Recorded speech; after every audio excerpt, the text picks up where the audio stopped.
Bingo Blitz rules.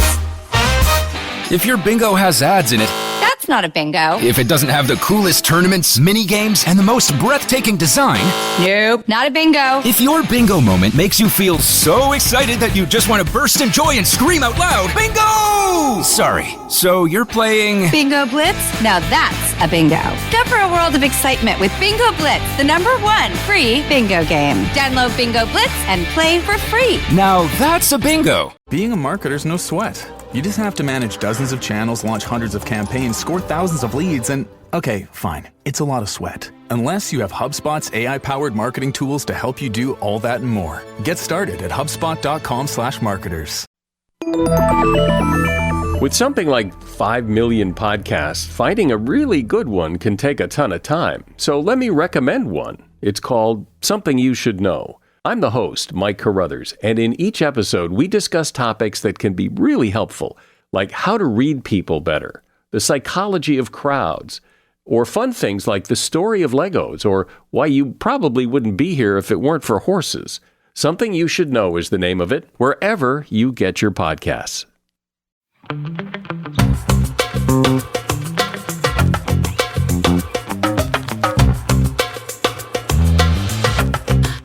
And welcome back to another episode of Don't Blame Me. Woohoo! Welcome back. Or if this is your first episode, welcome. Welcome. You know what you're actually giving me? A little bit Alexis. As soon as I did the shoulders and I saw myself, I was like, I'm getting some Alexis Rose here. So, well, I mean, it is a personal attack. This is Don't Blame Me. It's an advice podcast. I'm Megan. My co-host is Melisa D. Monts. Woo-hoo! And we are giving you advice based on our own personal experiences. And then, sometimes we have no personal experience, but, we make up for in lack of experience, opinions. we have. That's the new tagline for the show. We have so many opinions. We feel strongly about everything, truly everything. And we are giving you our straightforward, very honest advice. We don't sugarcoat. We are not the tell you what you want to hear kind of people. And we do ask in advance if you are sensitive, if you are a Cancer or you are a Pisces or you are just a sensitive person, let us know beforehand because you might notice that we tend to go pretty hard all the time, but live fast. I actually don't think we go that hard. No, I think we're like, I think it's just we trigger something within a call for a certain person and then they feel compelled to share. And as we say, if it doesn't apply, let it fly. Let it fly. And if you feel personally victimized by anything we've said, maybe if that's you on weren't you. the caller, then it's on you. And if you want to call in for an upcoming episode, you can leave us a voicemail at 310-694-0976. And international listeners, you can send us an audio message at meghanpodcast@gmail.com. Got to keep it under 3 minutes long or else you'll be cut off and personally shamed. And we ask you to write it down and then read it so it can be the most clear and concise way of how to word your call. Yeah. Last episode, Gold Star, a lot of people wrote those down. Wonderful. Even the girl who was in her car driving. Yeah. I do think there's something to be said about, obviously we're not promoting distracted driving, but like me now, when you multitask doing something else, you're like, you just autopilot kind of a thing. So that works. But also if you are going to be in your car, please roll the windows up and do it while you are not driving. Please be parked. And no radio. No cows. You can't control the cow. Before we get into the calls, we are going to have a live update. So we're going to hear from a previous caller and they're going to update us on what happened after the curtain closed. So I called in, I think it was season 6, episode 1. And I called in basically because I just keep having sex dreams only about guys I've hooked up with before my boyfriend. and I've been with my boyfriend for 3, like coming on 4 years now. And like, it's just weird. I never have sex dreams about him, but always about other people that I've hooked up with. And so I just called in about that. And I don't know. My update was basically that I continued to be having these dreams. It's very bizarre. I don't know why, but based on like what you guys had said, I have been thinking about it a lot. And I think partially it's because like I've just been with my boyfriend for a long time, and like we kind of not have like the same sex every time, but like same dick, similar, like yeah, same dick, like every It's the time. same Like dick. it can't really get like that much different, you know, like it's the same dick. And like before I was dating him, I literally was just like in a prolonged hoe phase from like high school through the beginning of college. And like no one ever really wanted to date me, which I came to terms with. And then I was just like, whatever, I'm just going to be in a hoe phase and like do whatever because whatever. So then like I was hooking up with like a decent amount of guys before him. And then like we started dating, and then it was like I was hooking up with guys, and then I met him, and then we started dating, and then it was like, that's it. And so I also think that's part of it, is just like that I get like, not like I'm a hoe, but like I enjoy like having sex with different guys. And so I think my brain just like wants to think about it. It's a very like, nice way to do it. Yeah. Like, It's it's like your brain is so used to the same thing. I mean, not the same thing, so used to different things. And then you settle down, and then your mind's just wandering, and you know, the brain is just a big mass of juicy things that keep us going. I was like, I also was thinking that a lot of the times, like those hookups were like secretive, or like someone could come home at any time, or like whatever. And like that is also another element, because like I live with my boyfriend now. It's not like we literally could fuck anywhere. Like it's not a big deal. And so I think that is part of it too. But yeah, I'm still having the dreams, so I don't really know. I don't know. Have you told him, by the way? No, I'm scared. Great. No, don't tell him. I don't want to tell him, because he's gonna literally get so butthurt. He is the type of guy that like I haven't really told him anything about anyone I've been with. He doesn't want to hear about it. He's like, I don't care. It was before me. And I'm like, that's weird, because I'm a Gemini, and I just my entire like life story onto everyone, and I don't really care if people know my life story, because it happened to me and whatever. And like he's not like that, and so no, I would never tell him. But I think that's the thing.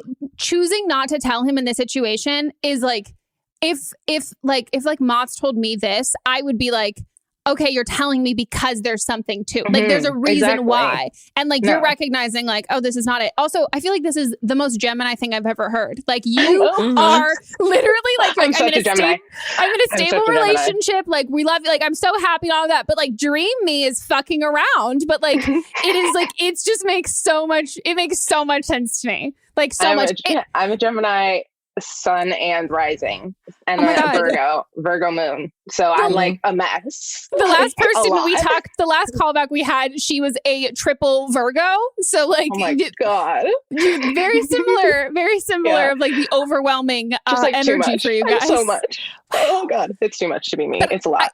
I think you're spot on though with like the, you know, like when it's like, ooh, like this is like, once you're in a relationship with someone, like sex, like for a long time, especially because you live together, like sex can be like sexy, but it's not like you really have to go out of your way to like have like fantasy kind of sex sort of stuff. Yeah. And so like, that's like when people, it's the same thing like when you're, I don't know, like when you're thinking about situations of like getting off or whatever, like, or even like if you think of like porn in general, like there are like really fucking heightened stakes and like all of this kind of stuff. And like your mind is being creative, and like the least creative thing that your mind would do, it's like you are having missionary sex with your boyfriend on a Tuesday night after you ate Chipotle. I mean, you wouldn't have like, after Chipotle. Like, that literally would be it. Like, it's like,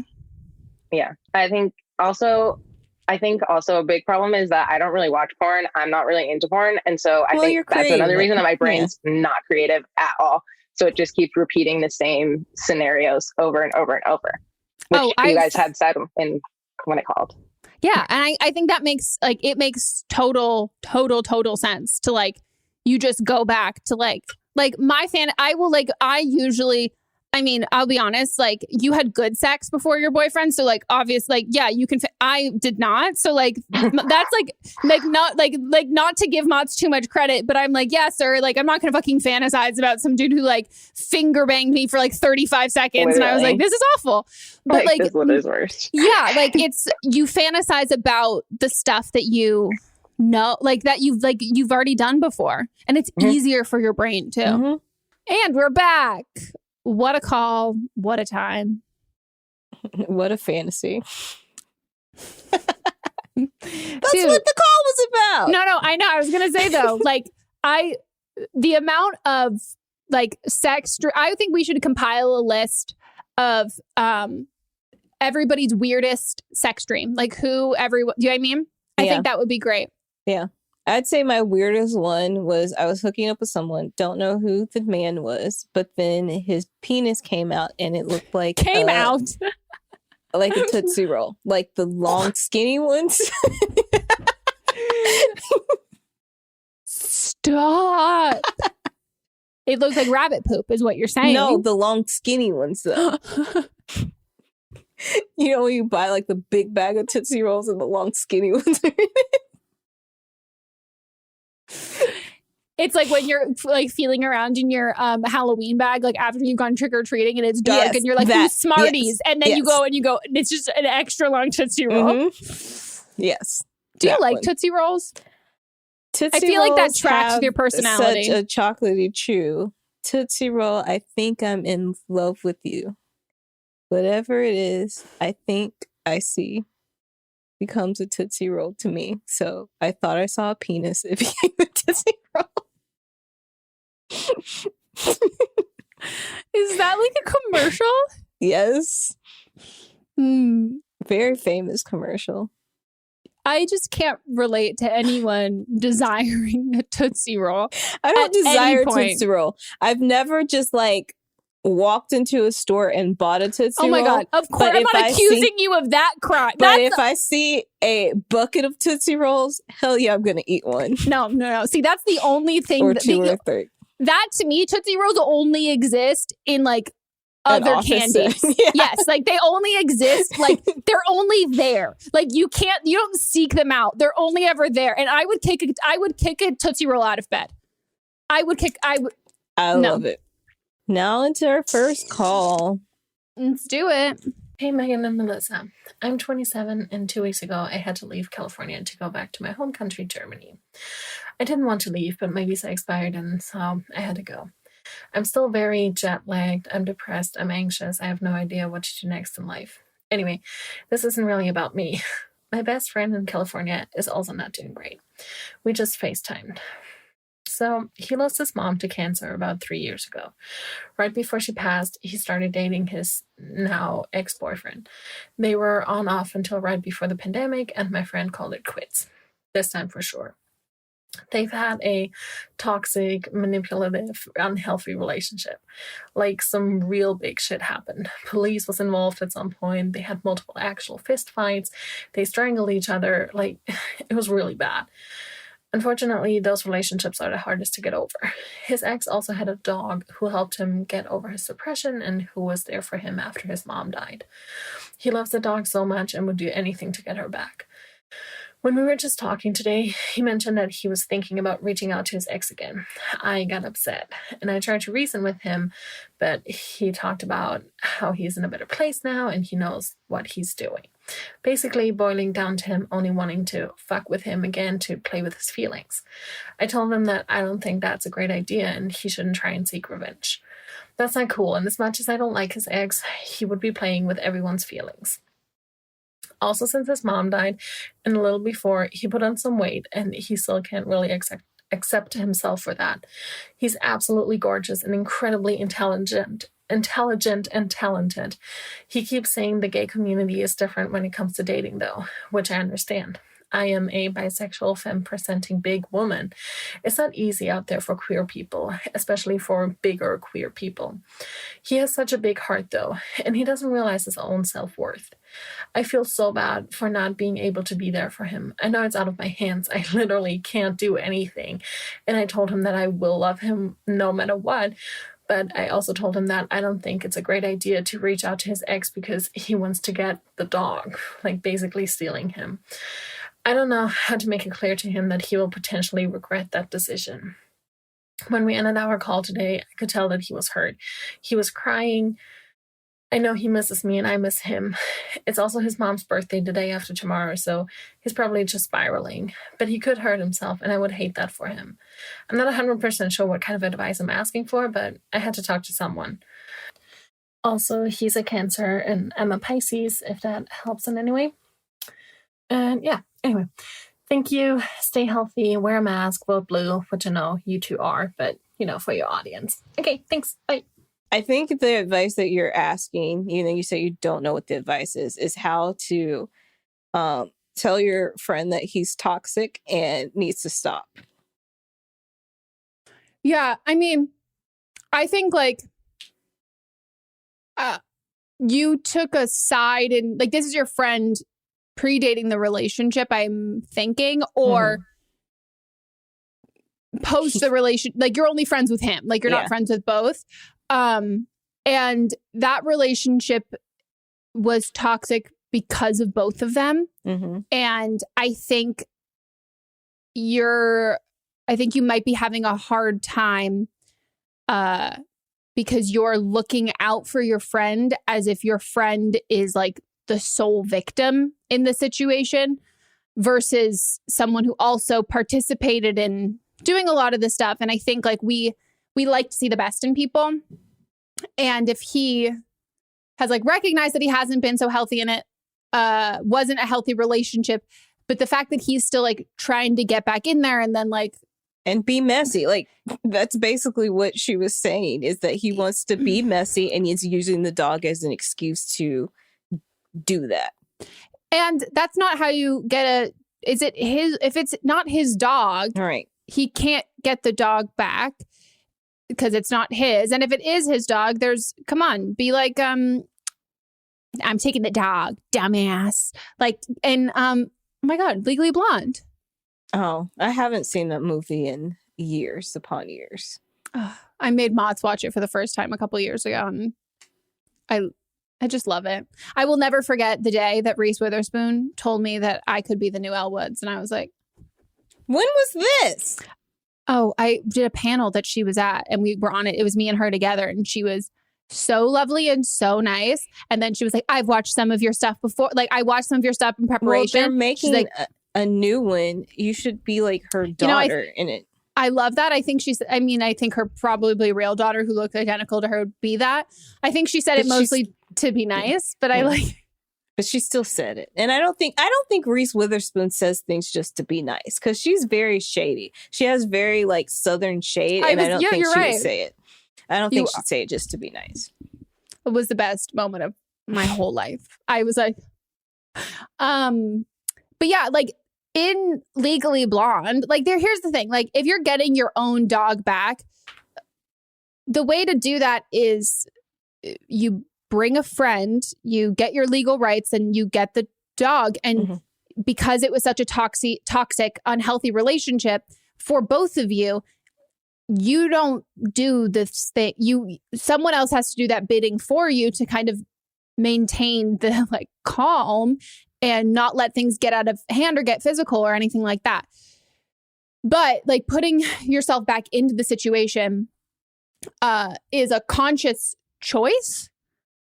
And there's something that she said, hold on, keep talking. But there was something that she said that he was doing this to intentionally be messy. She didn't say in those words, but those were. I think what it was that pretending to want to get just to break his heart or something, pretend getting, not necessarily getting back together, but fucking him and then breaking his heart. Yeah. Am I wrong? Is that what it was? That was pretty much it. Yeah, fuck with him about how he's in a better place and knows that he's basically doing better, wanting to fuck with him again, to play with his feelings. And I told him I don't think that's a great idea to seek revenge. But see, that's what I want to know is like, how is that revenge? No. Because that just sounds like, again, from the way that you've talked about this, it's they were both violent and physical with each other, and like that they both, and not in like a self-defense way, that this was a really unhealthy relationship with the both of them.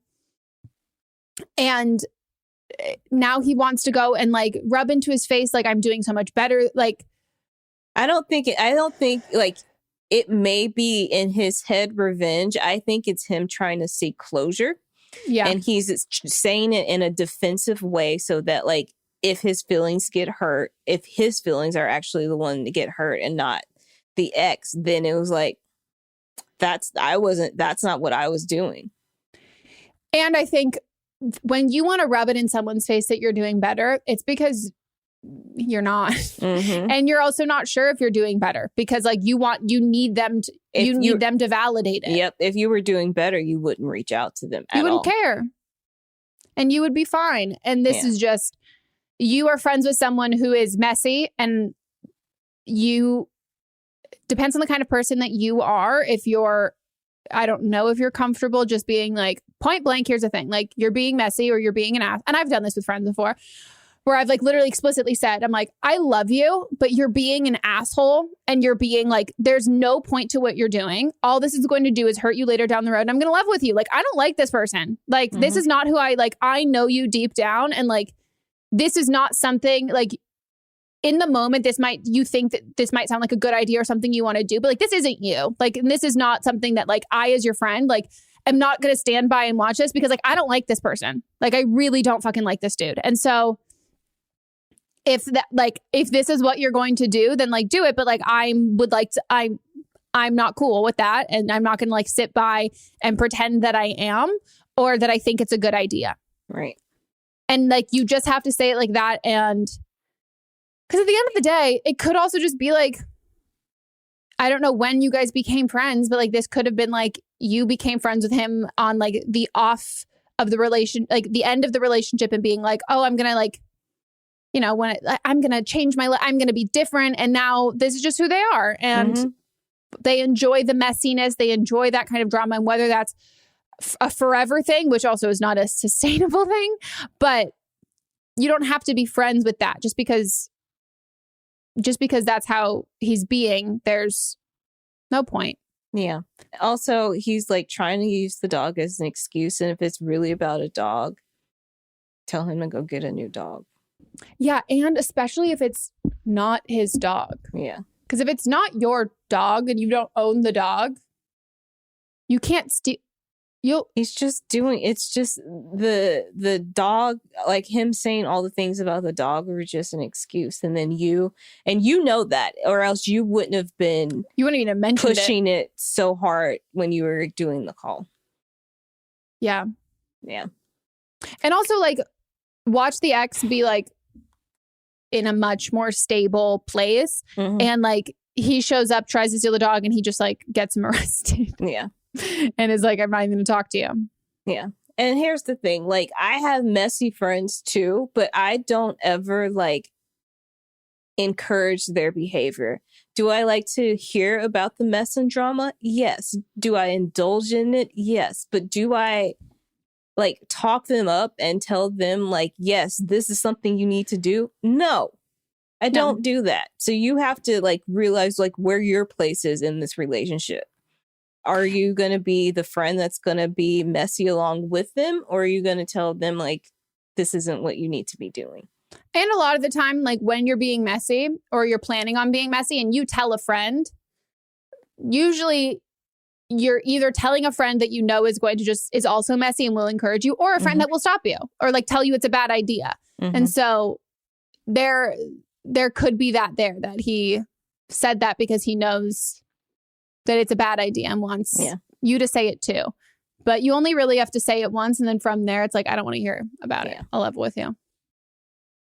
And also, if you revenge, as someone who lives for revenge needs to feel good. Even like the only way that revenge, quote unquote, works or whatever is when it feels good when you're alone and you don't have to tell somebody else to be like, look what I did. And like, oh, well, like if you're trying to feel validated, you have to it needs to start and end with you and your actions and what you're doing. It can't be expecting a certain reaction out of it or a certain reaction from a friend or like, oh my gosh, or like telling people. It needs to feel good, start and end in that moment. And if it doesn't, don't fucking do it. And truly, rarely does that ever happen. Like that's rarely will you ever actually feel that feeling. And that's because sadly, revenge doesn't really work out that well.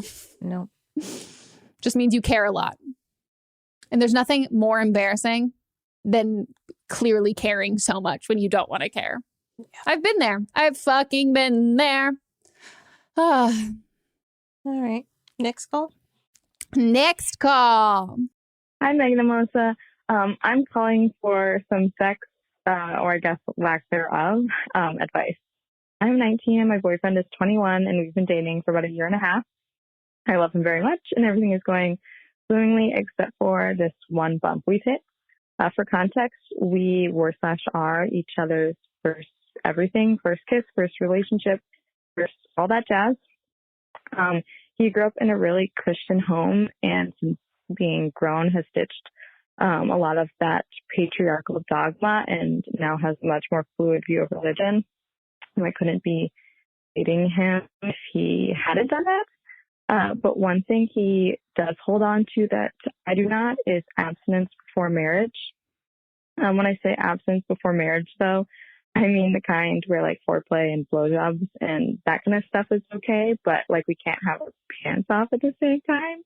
And this is the issue.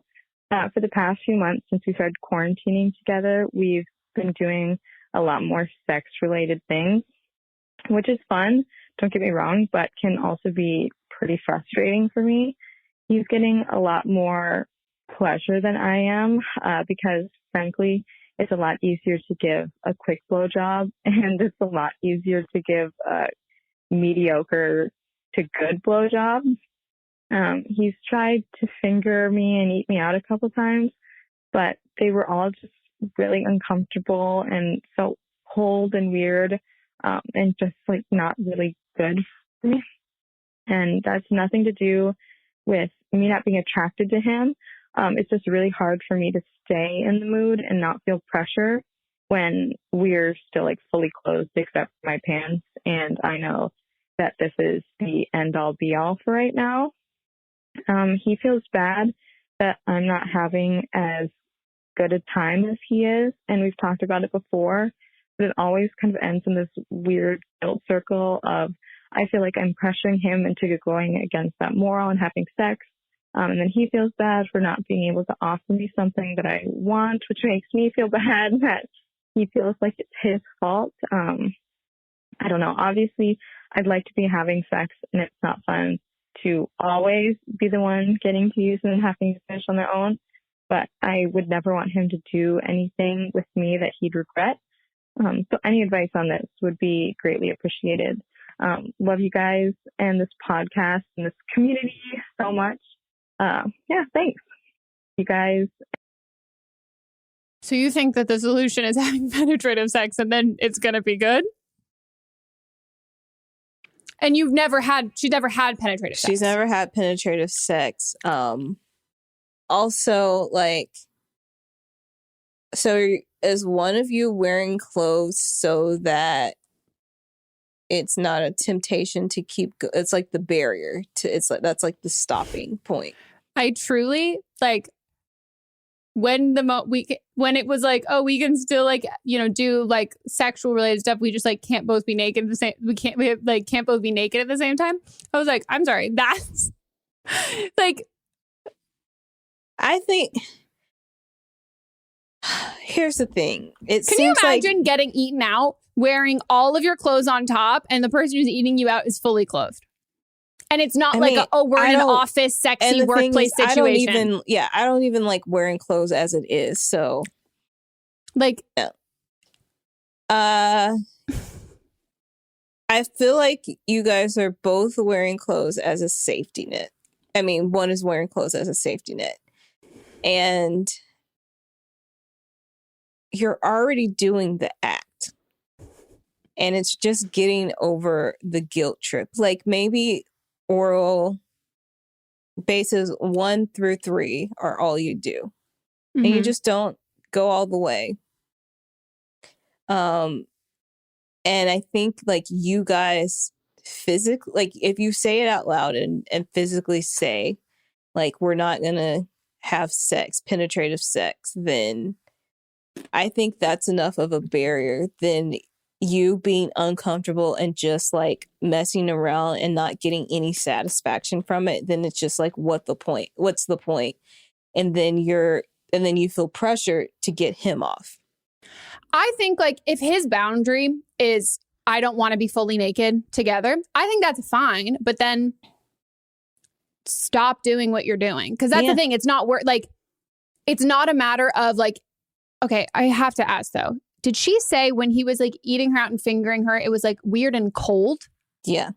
But I think it's because she's lacking the intimacy of like being completely naked. You mean and emotionally cold? Yes, I meant physically cold. And I was like, if his mouth is cold, we have another. I had a friend who made out with this guy. She goes, his like lips were like, no, she's like, his tongue was weirdly cold. And I was like, is he alive?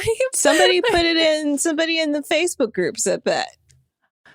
It blows my mind. I mean, if you make out with someone and your mouth goes numb, it's cocaine. Everyone was asking, like, is he alive? I think you missed that thread because it was a good thread. Yeah. Oh, that's really funny. So, because here's the thing. I think, like, you should never feel guilt when it comes to, like, your own pleasure and your own body. I understand, like, obviously, like, not like pressuring him to do anything. I will be super honest. If you, you're guaranteed to break up if you just are like, let's just fuck, and then you'll realize like, oh, that's not. If he can't get you to get off, like the percentage of like people with like vaginas and clitorises who can get off from penetrative sex alone is like minute, like very, very, very small. And the fun, the stuff that's usually typically the most like fun and actually pleasurable for those of us with vaginas, is the foreplay kind of stuff and having that mixed in with sex in itself. But like and I think it's the physical intimacy though, the physical and emotional intimacy, because she's not completely clothed. He's not complete. And then he is completely clothed. They're not touching. It's just him going down on her. You know, I just think he's not good at it. I'm sure he's not good at it, but the added thing is like he's not touching her everywhere. Like, just imagine if he's just like going down on her and not like kissing her chest or breast and playing with all like. Wait, okay. Because all that's closed, so there's not that physical connection. It's just the waist down. So I think that's what she's talking about. What if you're fully naked and then he's fully clothed? Because then there's no issue there. Do you know what I mean? So yeah, but I think that's the barrier. That's like the thing that's like, he's like, that'll be too much. Yeah, I think you guys just need to have a conversation of like, here's the thing, like whatever is, let's like talk about like what your boundaries are, and your boundaries aren't automatically, his boundaries aren't automatically your boundaries. So like if he's like, oh, I can't like do this, and it's like, okay, well here's the thing, like I'm if I'm not going to be like getting any like pleasure from this, if these are where your boundaries are, then let's just kiss. Let's just hold off on all of it. Like, because that's the thing that's not, if he has no, I literally think there's a way for him to like make you come and like make this like an enjoyable and like hot thing. But that's like, yeah, read some articles, read some books. She comes first and all of that stuff. But like, if the boundaries are not just, if the boundaries are like, you can't be sexy, do you know what I mean? Like it can't be seductive and it can't be like sexual. It's very like, I don't know, like hand jobby. Do you know what I mean? Like hand jobs are rarely like it's one and done. She can't get off because she's so much in her head because she's not comfortable. Yeah. Well, she's not enjoying it. Yeah. It's becoming like a task versus like... It's like she gives these mediocre blowjobs, like she's saying. She's like half-assing them because she's just not fully comfortable because they're not actually being as intimate as she needs. Yeah. I mean, we'll be honest. I think you guys want different things. Mm-hmm. And I think that just because you don't have... Just because someone's like your first like romantic sexual experiences or whatever, doesn't mean that you can't break up because you want more. Like even though like he can have met your needs and like has been great for all of that, but like you're allowed to like be a virgin in a relationship with someone who's also a virgin who doesn't want to have sex. And you can be like, even though you've never had sex, you can be like, I want to leave this relationship because I would like to have sex. Like you don't have to be... You can be missing out on things you've never experienced. And like, that's okay. And you can end a relationship because it's important to you to have things that you haven't experienced. Like, that's very, very, very okay. So, to be honest, because I don't think I think it's fine if he wants to like wait to have sex. But I think if you're waiting to have sex, you're not getting... Not to be the asshole. It's like, I'm not going to do all of his other stuff that like is something that makes me uncomfortable and I feel fucking weird about just because like this is something that makes you feel more comfortable. Neither of us should have to sacrifice our comfort level. This is just in the fucking right relationship. Like, I don't want to do this. And I don't want you to have to be with someone who's like half-assing this kind of shit. Someone else, there's some other girl out there who wants to do the exact same thing. Okay, guys, we're going to take a quick break and we'll be right back.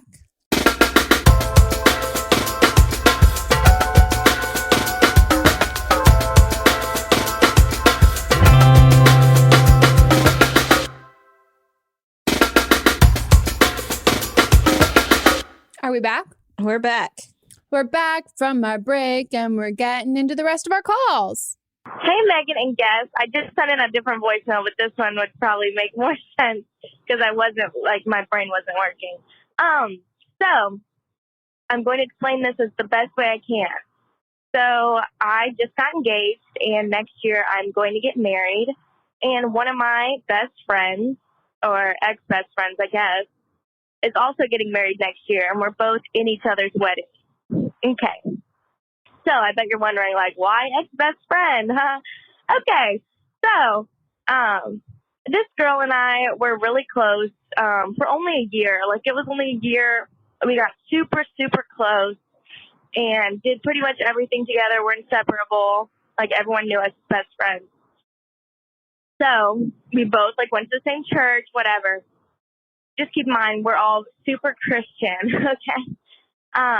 So one day we had this thing at church, and she decides to go up to my fiance's sister and tell her that she was made to hate her by me and all this crazy stuff, that she just wanted to be best friends with her. And then it started this huge blow up between me and my fiance's sister and the whole church. It pretty much had a falling out with everyone. But the thing is, she didn't like the sister. Me and the sister had a couple problems. We weren't the closest people. I didn't always agree with what she said. So I would go to her to, I guess, rant and just kind of, because she understood where I was coming from. So I'd go to her in pretty much confidence and tell her how I felt, and she would tell me how she felt, which she was not friends with her. So it just put a really weird relationship, and we talked about it, me and my ex-best friend, and I was like, hey, this is a little weird. Like, why'd you do that? And there was really no real answer. She said she was manipulated into doing it. Anyways, the moral of the story, I'm just deciding I don't want her in my wedding because I don't want this type of energy in it. And I kind of want to figure out how to go about that. And that's what I want y'all's advice for it. So, yeah, thank you so much. Y'all have a great day. I don't know if this girl still thinks she's in your wedding. I think she does, but like, I don't know if you've been clear to her. If she thinks she's still in your wedding, then that means that you're still in communications with her and she still thinks that you're her friend. So, yeah, the ex might only be on your side then. Yeah, like maybe she's your ex best friend, but you haven't actually like broke up with her as a friend. So maybe you're being like a little standoffish, but I'm guessing since you guys probably go to the same church, she's still in your life.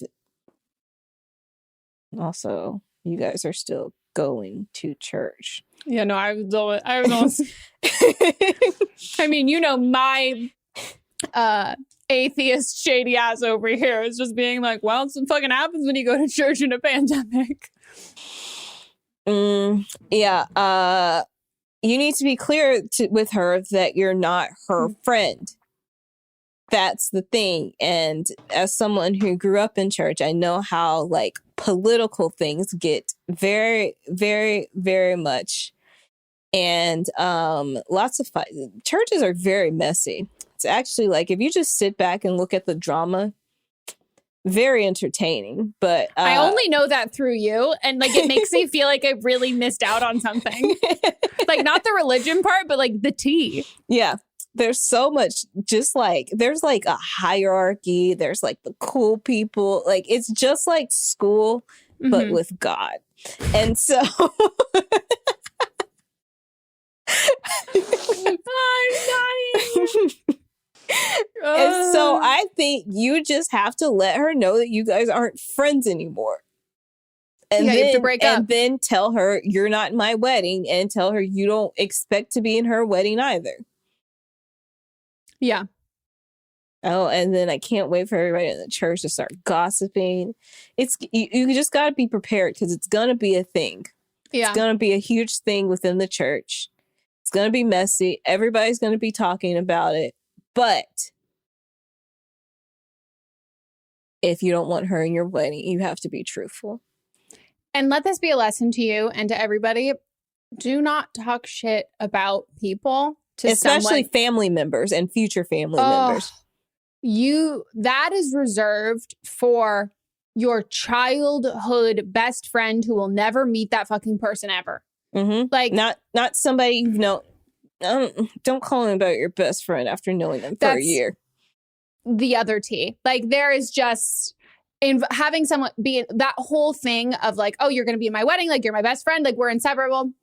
That's the same thing as like dating someone and like falling into lust with them and like, oh, we're gonna get engaged and we're gonna get married. Like, we love each other. We've only been in like for 6 months and like he's perfect and like everything. And like, I've ditched all of my friends for him. That's the same. We have to maintain that like same energy that it's like, okay, I wouldn't do that in a relationship. I'm not going to do that in a friendship. Yeah. Yeah. Don't call anyone your best friend after a year of knowing them unless you're 11. And then that's, yeah, actually, it's a big part of your year. It's a big part of your life. Yeah. Like, but yeah, that shit changes. And I truly think there is, people should just start going to therapy just to talk shit like that. Like, if you need to vent about like something and feel validated, that's literally what therapy's for. If you need to vent and feel validated and you like need an unbiased person, go to therapy so you can vent about your sister-in-law, but not, yeah. I literally lied. And if she was like coerced into doing it, that means that means that she told other people. So who was if somebody was forcing her to do it, that means that somebody else told her. She told somebody else.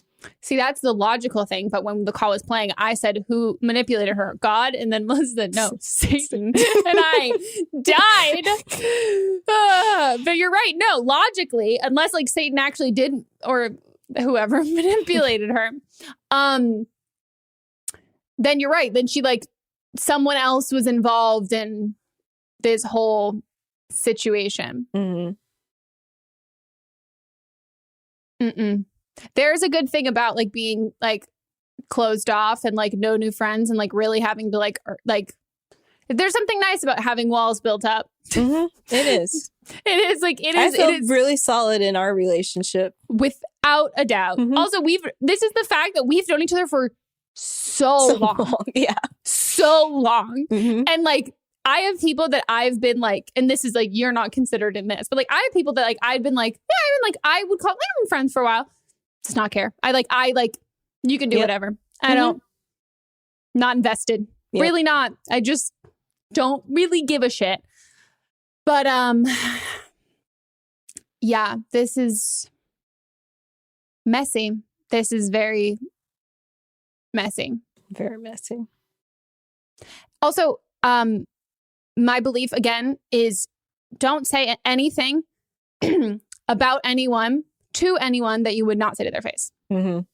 And if you wouldn't say it to your boyfriend, if you wouldn't like fiance, there should be very few things in your life that like, when it comes to talking, like pertaining to other people that like, or I mean, truly even about your own life that like someone just trust less people, like to look out for you or care about you, not to be like jaded or whatever, but I'm like, there shouldn't be like oh shit, I hope this person has the ability to ruin this relationship with someone, or like, don't give other people that much fucking power because you can't trust them with it. Messy. I can't like, I think about like, I haven't even met anyone in the last year, truthfully. Like I haven't met anyone new, but like, I can't imagine how I would have done putting someone in my wedding that I've known for a year. But I guess I also don't know anybody that I haven't known for a long time. Yeah. All right. Next call. Hell yeah. Hi, Megan and Melissa. I'm 19 years old and I'm currently at college right now, living on my own. And I just want to say I was really excited not excited for this to happen, but this is my podcast moment and I'm so excited to be able to ask you guys for advice finally. And so I'm 19, living away from home, and I still had belongings at home. Like I still have a whole full bedroom at my house back where my parents live, and my younger brother lives there. He's 13, and I had some stuff that was hidden away, things like sex toys and also some like THC, CBD stuff. And my 13-year-old brother found them, and he's asking me to buy him, he's asking me to buy him all these things now. And so I don't know what to do, because I'm obviously not going to buy him the things that he wants just because it's like nicotine, and I'm not going to buy, like I can't myself buy him nicotine for myself, let alone buy it for a 13-year-old. That's so wrong, and I would never do that. But I need advice on what to do. I just need help. And any help is going to be grateful, because I feel like I'm on an episode of Punk'd right now. And I just have no clue what to do. Thank you guys. Bye-bye. Okay. What a crafty little boy. Truly, you're getting asshole. You're getting blackmailed by a 13-year-old. Like, I think you need... Is he taller than you yet? Like, can you physically intimidate him? Like, just can you lie to him and be like... Why was he snooping in your room? Also, she's at college, right? Yeah. I mean, here's the thing. This is the shit that you bring with you. Always. 100%. We oh my God, me and a friend had all hidden alcohol, like all of my high school friends, like hidden alcohol at like friends' houses who like the parents were like the most like chiller or whatever. And we would did all of them find it within a week because they fucking knew we had been drinking in high school? Did they fucking search it and find it and like leave it out? Oh my God. Yes. I had friends who came home from like college for the first break and their parents had like lined up every empty alcohol bottle that they found like hidden in their room, or like full alcohol bottle, or like anything, just like lined it up on the kitchen counter. I was like, so, I mean, you can't go back in time and not like those things should come with you in general. I just don't know what the worst that like, okay, I would just be like, okay, so, and he tells your parents and then what? Yeah, that's the thing is like, I'm sure you're going at this point, you're probably back home for the holidays. Is he keeping the stuff like on him as bribery? Like, I will show mom and dad if you don't buy me tobacco. I would say, I would literally be like, I'm not buying you tobacco. You can show them, but I'll let them know. Did he say tobacco or a jewel? He said tobacco. Oh, are you asking? Well, we don't know. I don't know. Okay. Well, I would assume. I would assume. I'd just be like, okay, you tell them that, and I'll tell them that you want me to buy you tobacco. Oh, facts. Yeah, truly. There's like, I mean, you having like sex toys. Wait, she said sex toys. What else? Like, she said THC and CBD. CBD, illegal. Okay. Children can have CBD. Truly. Like, having weed and versus like you having like let's say a vibrator and some weed and some CBD is you're 19. Fucking okay. Your little brother trying to blackmail you so he can buy that's what they're going to be worried about. They're not going to be like, yeah, I would be like, okay, tell them. And I will tell her. I'm guessing he probably sent it in a text message and be like, tell them. And I'll tell them that you want tobacco. Go ahead. You can tell Melissa has siblings. No, that's true. I think it's exactly what you just say. The audacity of 13-year-old boys. Like, I would be pissed because that means he was snooping in her room. Yeah. Also, he knows... Like, he was probably looking for tobacco. Like, he was like, oh, she probably left something behind. Did he send you a picture? Because I would die. Yeah. Also, he probably smoked the weed if you... Yeah, that's what I was going to say. I'm going to highly, highly doubt, aside from like the sex toy, like if he's asking, like you said, if he's asking for you to like buy him like, I don't know, nicotine, like a jewel, nicotine, whatever. I'm assuming a jewel because he's 13. And he already saw your weed. First of all, he knew what the weed was. He also like presumably. I would just say it was CBD. If like, and then just say all of it was CBD. And then for the sex unless toys, it's like, does he know the difference? Well, but if he does, then all this is doing is being like, just look like at digging him in a deeper hole. To be super fair, I think I don't have siblings. I would tell him that in general, and then I would tell him exactly that. Like, okay, fine, tell them. Then I'll tell them you did this or whatever. I would also like. Either you obviously know your parents better than anyone, but I would either like if you're home, like pay attention to him. Like, is he fucking trying to like, because like he'll fuck up his lungs. Like you can die, like awful.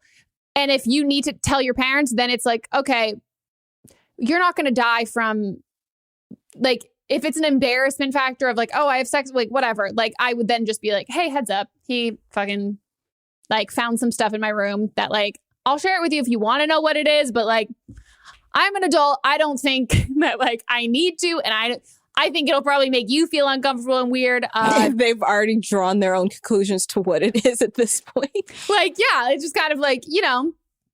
But he like blackmailed me and said he wanted me to get him like this. So I feel like that's something that like you should know because he's 13. Yeah. What a little douche.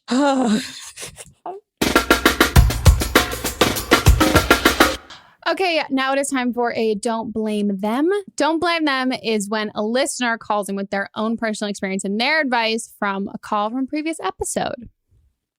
So this one has been covered in a few episodes. I'll just play it. Hi, I'm calling for Don't Blame Them. By the way, hi, Megan and Melissa. This is in regards to literally everybody who's been making calls and seemingly ignoring the pandemic. I wanted to just address a couple of things.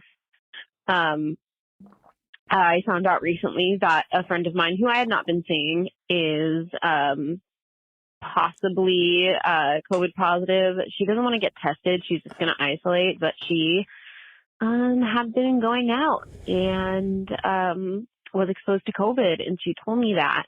And she saw her parents the very next day, apparently, after she had been exposed. So she's freaking out about that. I recently saw a TikTok of a young 20-year-old woman who had lost her baby during her fight with COVID. So this isn't a joke, guys.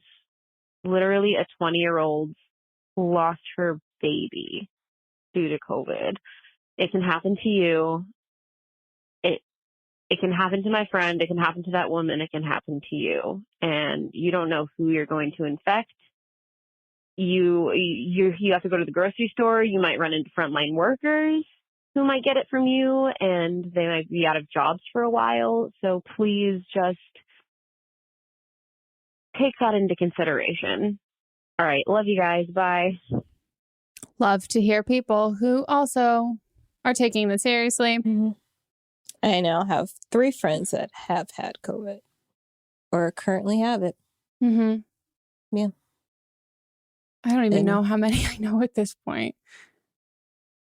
So, man, I mean, one of them, she got it like at the beginning of when everybody got locked down, and she didn't go anywhere except for taking her dog on walks. And she thinks the only way that she got it was either just one, not wiping things down properly that she bought that came into the house. But she was also wiping things down, which is more than so many people are doing. Yep. Or someone jogging by her while she was walking her dog that didn't have on a mask, but she always had on a mask. And this was back in April-ish, and she still has residual effects. Like, she can't sleep all the way through the night because she can't breathe. Her voice is still raspy. She's always coughing. So yes, and they say, like, people recover. If you're young, you'll recover, but there's still residual effects that are going to affect you for the rest of your life. And that's just the stuff that, like, people, the long-term effects people have had over the last, like, 6 to 9 months versus like, we don't know what it's going to change in bodies. And I think something that's been really helpful when talking to people about this is a lot of people like to throw around statistics. 99% of people recover. And while if we want to talk about that statistic specifically, like, is it,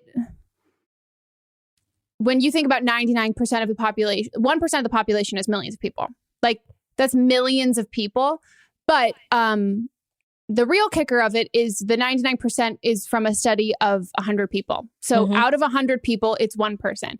Out of millions, we don't know what that actually is. That it's most likely greater than that. But if we're taking from a sample of 100 people, that's not enough for us to decide that that's how it's going to affect the rest of, like, the entire world and the entire population. Right. So we need to assume that it's more, like, that it is more than that, and that it's not just people with pre-existing conditions. There are if you read these articles there are perfectly healthy people who have young people who've died, perfectly healthy young people who have died. And there are people who are, my friend lost her grandpa to it, and he was older and of, like, a high risk age, but didn't have any respiratory issues, wasn't actively struggling with, like, cancer or anything, wasn't on immune suppressants, was just an older guy, passed away. And it's, the misinformation that's out there is so wild, and people are cherry picking what they want to listen to and what they want to believe and what they want to hear. And if you are not taking the pandemic seriously, just know that when people inevitably die from the actions that you have taken, this passive feeling that you have will not last. You will, it will wreck you. It will fucking wreck. It might not wreck you the next day or today, but, like, how she's saying about how her friend freaking out about her parents, that's going to happen. It's also her friend not getting tested is reckless. That's reckless. Like, she's like, if she tests positive, her friend has COVID symptoms. So, like, if she tests positive, she can start taking the proper regimen to help her get healthy. But like, she's still being reckless with her health. It's that notion of I'm too scared to know. No, you weren't too scared while you were going out partying. Yeah. If you were scared, you would have been scared. Mm-hmm. Staying inside. Fucking like, and there are so many like lives at stake and lives on the line, and you are responsible for them. And this whole thing of people who are like, oh, I don't know anyone. I don't know any. That's the same thing. You don't know anyone who's gay. Mm-hmm. Like, no, you do. But a lot of people aren't fucking telling other people when they're testing. Yeah. And a lot of people aren't also just not going to go get tested. They're only like the people who are getting exposed and finding all of that out. Like, you're walking around asymptomatic. Like, if you feel perfectly healthy and you are perfectly fine, stay inside. If you have to go do shit, you have to go do shit. Like, and again, we're never speaking about essential workers here, or people who like are not being given time off from work and all of that stuff. Like, the biggest issue through all of this is the government and not doing like actual forced mandates and doing all of this kind of shit. Like, that is the real like big issue here. And that's like the reason why all of this, everyone's making these stupid decisions, because like our government's allowing this kind of shit to happen. But if you are like choosing to go out and do all of this stupid shit, you shouldn't even be like, like, if I'm doing any fucking thing that like when I had to like start like working and it's like socially distanced set, everything is taking all the precautions, I'm still getting tested all the fucking time. Like, if you are going to go out and do like things that like, okay, I need to go do this, I need to go do X, Y, still get tested. You still get tested, but just because you feel healthy doesn't mean, oh, I don't need to quarantine. Mm-hmm. And I know people get mad at us for like talking about COVID and stuff, but like, I don't care. Stay mad. If like what we say helps save a life, I don't give a fuck. You can be mad all you want. But clearly the people that are calling in that are going places, they either like don't know any better or don't care to know any better. And if we have like the platform in order to educate them, then that's what we're going to do. And if you don't like the call, fast forward. We're not enabling anyone's ignorance. No. And this podcast is not escapism from, people are calling in with like real life fucking issues and real shit that they're going through. And the reality is we're in a fucking pandemic. And so if you're going to call and ask us, if you have the audacity to, if you want to call us and ask us for advice on like, oh, how do I get digged down by this guy, blah, blah, blah. I'm going to call you out. Mm-hmm. You called me. You called us. You called us and told us that you weren't social distancing. So, well, don't blame them, caller. We appreciate you so much. Thank you. Hopefully it's helpful for other people to hear it from not just us. Mm-hmm. And also don't join the Facebook group if you're not social distancing, because you get called out real quick. When I tell you that, like, if you think that we are a lot, welcome to 2,500 people that are like, it is so fast. It is so fast. The amount of times we like just get, a lot of it. It's just like, it's so fast that I don't even see it. No, I get a screenshot. And then we get tagged in it. And by the time that we're tagged in it, person's already left the group. It's been all of it explained, links, everything. Yeah. You can't get anything past, like, not that, like, you know, we're a bunch of snoops who have a whole group of snoopers. Yeah. Okay. Let me get off my soapbox. And I'm off. That's it for our episode. Hope you all enjoyed. If you want to call in for an upcoming one, you can leave us a voicemail at 310-694-0976. And international listeners, you can send us an audio message at meghanpodcast@gmail.com. Our videos are available on Patreon, and you can also just support the show over there. We do live streams twice a month. They're really fun. We just like hang out. I mean, we've been talking about how we're going to like plan and do something really specific. Maybe we will going forward, but like truly we kind of just, it's like the Zoom call that you have with like your high school friends where you're all just like talking and hanging out and catching up and talking about like what you saw on Twitter that day. We have a great time. Last one was 3 hours long. I know. We were like, oh shit. I'm starving. Both of us were like, oh, I have to eat. Yeah. So if you would like to support the current show, we would appreciate it so much. It helps us keep the lights on, which is, as you can tell, the lights on my video are dim. So yeah, the light changed during mine as well. So please, you can follow us on Instagram, leave us a review on the podcast app. Our socials are always linked down below. And is there anything else? Anything you want to promote? No. I'm good. Yeah, I'm good. Okay. Well, we will see you guys next time. Goodbye. Bye.